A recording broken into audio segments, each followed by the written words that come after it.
எடப்பாடி பழனிசாமி அவர்கள் திமுக செய்ய வேண்டிய வேலையை அதிமுகவுக்குள்ளேயே உட்காந்துன்னு திமுகவுக்காக பண்ணுகிறாரு அப்படின்ற குற்றச்சாட்டை ஒருத்தர் வச்சிருக்காரு. வச்சது யார்? முன்னாள் அமைச்சர் சி.வி. சண்முகம் அவர்கள். அவர் தான் முன்னாள் அமைச்சர்னா முன்னாள் போன ஆட்சியில் அமைச்சராக இருந்தவர். அதுக்கப்புறம் அவர் எம்எல்ஏவாக வராரு. இந்த தடவையும் எம்எல்ஏவாக ஜெயிச்சுக்கிறாரு. அவர் தலைமையில் ஒரு அணி இருக்குது அதிமுகவில். ரெண்டாவது பிரிஞ்சுட்டாங்க, பொலந்துடுச்சு அப்படின்னு சொல்லக்கூடாது, பிரிஞ்சுட்டாங்க.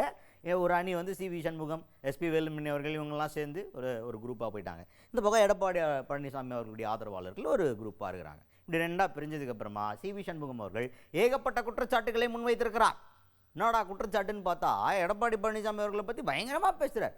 1991 ஜெயலலிதா அம்மையார் நாடாளுமன்ற தேர்தலில் ஜெயிக்கணும்னு சொல்லிட்டு இருக்கிற கூட்டணி கட்சிகள் அத்தனை பேர் வீட்டுக்கும் நேரடியாக போய் ஆதரவு திரட்டி அந்த தேர்தலில் ஜெயிச்சாங்க. குறிப்பாக கம்யூனிஸ்ட் பார்ட்டிக்கு குறுகலான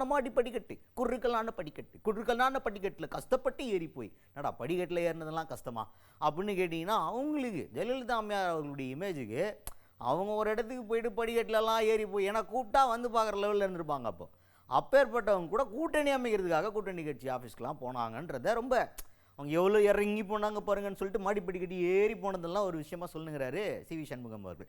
அப்படிப்பட்ட தலைவரால் வளர்க்கப்பட்ட அதிமுகவை இன்று இந்த கூட்டணி சேர்த்துக்கின்னு இந்த சட்டமன்ற தேர்தலில் சந்திச்சிருந்தோம்னா நம்ம கொஞ்சம் சீட் எக்ஸ்ட்ரா வாங்கிருக்கலாம், கௌரவமாக இருந்திருக்கோம். நமக்கு அதை சொன்னால் கேட்காம ஏசி ரூமில் உட்காந்துக்கின்னு எடப்பாடி பழனிசாமி அவர்கள் கூட்டணிக்காக ஆதரவு கேட்டு அதிமுக ஆஃபீஸுக்கு வர்றவங்கள இல்லை நீங்கள் 1% தான் இருக்கீங்க, 3% தான் இருக்கீங்க, 1% தான் இருக்கீங்கன்னு வர்ற கூட்டணி கட்சிகள் அத்தனை பேரையும் வெளில துரத்தி விட்டா எப்படி ஜெயிக்கும்? நான் ஜெயிப்பேன், 234 தொகுதியிலே நான் ஜெயிப்பேன். எப்படி ஜெயிப்பேன்? கூட்டணியே எல்லாமே எப்படி ஜெயிப்பேன் அப்படின்ற மாதிரி தான் நிலைமை ஆகி போச்சு இப்போ அப்படின்னு பேசியிருக்காரு சி.வி. சண்முகம் அவர்கள். 1991 நாடாளுமன்ற தேர்தலில் வெற்றி பெற வேண்டும் என்பதற்காக மிகப்பெரிய ஒரு கூட்டணி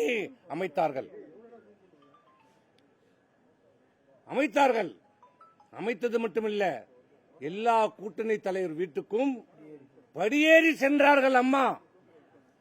அம்மா கௌரவம் பார்க்கல. நான் முதலமைச்சராக இருந்தவர், இந்த கட்சியினுடைய மிகப்பெரிய கட்சியினுடைய பொதுச் செயலர் என்ற கௌரவம் பார்க்கவில்லை. கம்யூனிஸ்ட் எல்லாருக்கும் போனாங்க, பாரதிய ஜனதா கட்சிக்கு போனாங்க, பாட்டாளி மக்கள் கட்சியுடைய நிறுவனர் தலைவரை போய் நேரடியாக பார்த்தார்கள், வைகோவை நேரில் சென்று பார்த்தார்கள். குறுகிய மெத்தப்படிக்கட்டில் ஏறி ஏறி போய் பார்த்தாங்க. எந்த அசௌகரியம் பார்க்க ஒரே நோக்கம், அம்மாவுடைய நோக்கம், இந்த இயக்கம் வெற்றி பெற வேண்டும், இரட்டைலை வெற்றி பெற வேண்டும் என்ற ஒரே நோக்கத்தில் அனைத்து தலைவர்கள் வீட்டுக்கும் தானே சென்று பார்த்து அந்த கூட்டணி மிகப்பெரிய ஒரு கூட்டணியை அமைத்து அந்த தேர்தலில் வெற்றியை பெற்று தந்த பெருமை மாண்புமிகு அம்மா அவர்களுக்கு உண்டு. ஆனா இன்னைக்கு என்ன நிலைமை? வீடு தேடி வந்த தலைவர்களே எனக்கு தேவையில்லை, நீங்கள் வேண்டாம், நீங்க 1/2% ஓட்டு, 1.5% ஓட்டு, 3% ஓட்டு வைத்திருக்கலாம், நமக்கு தேவையில்லை, நான் வெற்றி பெறுவேன், 210 தொகுதியில் வெற்றி பெறுவேன் என்று சொல்லி ஒரு ஏசி ரூம் அறையில உட்கார்ந்து கொண்டு வந்த தலைவர்கள் எல்லாம் விரட்டி அடைத்த தலைமையை இன்றைக்கு நாம் பெற்றிருக்கிறோம். அதுக்கடுத்ததாக தான் என்ன சொல்றாரு அப்படின்னு பார்த்தீங்கன்னா, எடப்பாடி பழனிசாமி அவர்கள் சிறப்பாக கழகத்திற்காக ஒரு வேலையை செய்தார். என்ன வேலை? திமுக பார்க்க வேண்டிய வேலை. திமுகவுக்கு என்ன வேலை? அதிமுகவை அழிக்கணும். அதுக்கு அவங்க என்னென்னமோ பண்ணிருந்தாங்க, ஒன்றும் வேலைக்கு ஆகலை. அதனால் அதுக்கு பதிலாக நீங்கள் அவ்வளோ கஷ்டப்படுறீங்க, நான் இருக்கிறேன், நான் பார்த்துக்கிறேன் அப்படின்ற மாதிரி அதிமுகவை அழிக்கிற வேலையோ உள்ளே உட்காந்துனே எடப்பாடி பழனிசாமி அவர்கள் பண்ண ஆரம்பிச்சிட்டார். திமுக உதவியாக சிறப்பாக வேலை பார்த்தார் எடப்பாடி பழனிசாமி அவர்கள் அப்படின்ற மாபெரும் குற்றச்சாட்டை முன்வைத்திருக்கிறார் சி.வி. சண்முகம் அவர்கள். அவர் செய்திருக்கிற ஒரே பணி, சிறப்பான பணி, கழக பணி. இந்த கழகத்தில் இருக்கிற தலைவர்களையும் நிர்வாகிகளையும் தொண்டர்களையும் வெளியேற்றுவதுதான் அவருடைய நோக்கம். திமுக உடைய நோக்கத்தை மிக வெற்றிகரமாக செயல்படுத்துகிற ஒரு பொதுச் செயலாளராக இன்றைக்கு இந்த பொதுச் செயலாளர் இருக்கிறார். திமுக நோக்கம் என்ன?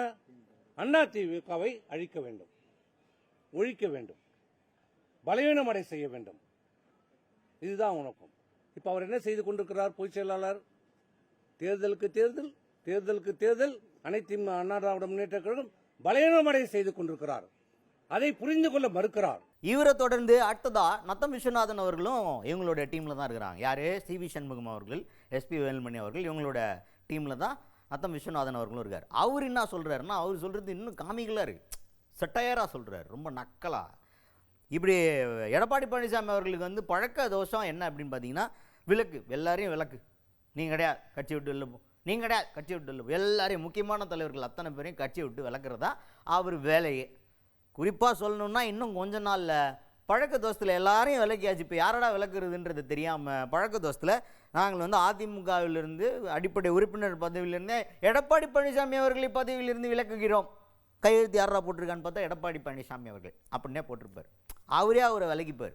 பழக்க தோஷம் அந்த லெவலுக்கு போக போகிறாரு எடப்பாடி பழனிசாமி அவர்கள் அப்படின்ற மாதிரி பேசியிருக்காரு நத்தம் விஸ்வநாதன் அவர்கள். இது சம்பந்தமில்லாமல் இங்கே எங்களை எல்லாம் நீக்கிறார். எங்கள் இப்போ நாங்கள் தலைமை நிலைய செயலாளர் இருக்கிற வேலுமணியை நீக்கிறாரு, துணை பொதுச் செயலாளர் என்னை நீக்கிறாரு, மாவட்ட கலை செயலாளராக இருக்கிறவங்களை பல பேரை நீக்கிறார். இதுக்கு இந்த பிறகு இதையெல்லாம் சம்பந்தம் இல்லாமல் எல்லாத்தையும் நடவடிக்கைலாம் அவருக்கு பழக்கம் ஆகிப்போச்சு. பழக்க தோஷம், நீக்கியே பழக்கம். யாராக இருந்தாலும் நீக்கு நீக்கு நீக்கு நீக்கு இதுதான். இது வந்து இன்னும் சொல்ல ஒரு கணக்கு பார்த்தா இவரால் நீக்கப்பட்டவர்கள் எத்தனை பேர் இன்றைக்கு சட்டமன்ற உறுப்பினராக இருக்கிறாங்கிறத ஒரு கணக்கெடுத்து பார்த்தா ஏறத்தாழ ஒரு 50-60 பேருக்கு மேலே சட்டமன்ற உறுப்பினராக இருக்காங்க. நம்ம கட்சியில் இல்லை, வெவ்வேறு கட்சியில் இருக்காங்கன்னா அவ்வளோ பேரும் இவர்னால இவர் நீக்கினார். நம்ம பொதுச் செயலாளர் கட்சியை விட்டு நீக்கி அவர்களெல்லாம் வெளியேற்றினார். அவர்கள் இன்றைக்கு சட்டமன்ற உறுப்பினராக எல்லாம் உட்கார்ந்துருக்கிறாங்க. இப்படி இந்த மாதிரி எல்லாத்தையும் பயன்படுத்த வேண்டியெல்லாம் எல்லாத்தையும் வெளியேற்றிட்டார். கடைசியில் போகிற போக்கில் பார்த்தால மறந்த வாக்கில் ஒன்று அவரையும் நீக்கி ஒரு நாள் அறிவிப்பு அவரே விட்டுவார். மறந்த வாக்கில் இப்போ பழக்க தோஷத்தில் இங்கே எடப்பாடி பழனிசாமி நீக்கப்படுகிறார், அதில் கையெழுத்து யார் போட்டுருவா எடப்பாடி பழனிசாமி. ஏன்னா பழக்க தோஷம் தான்.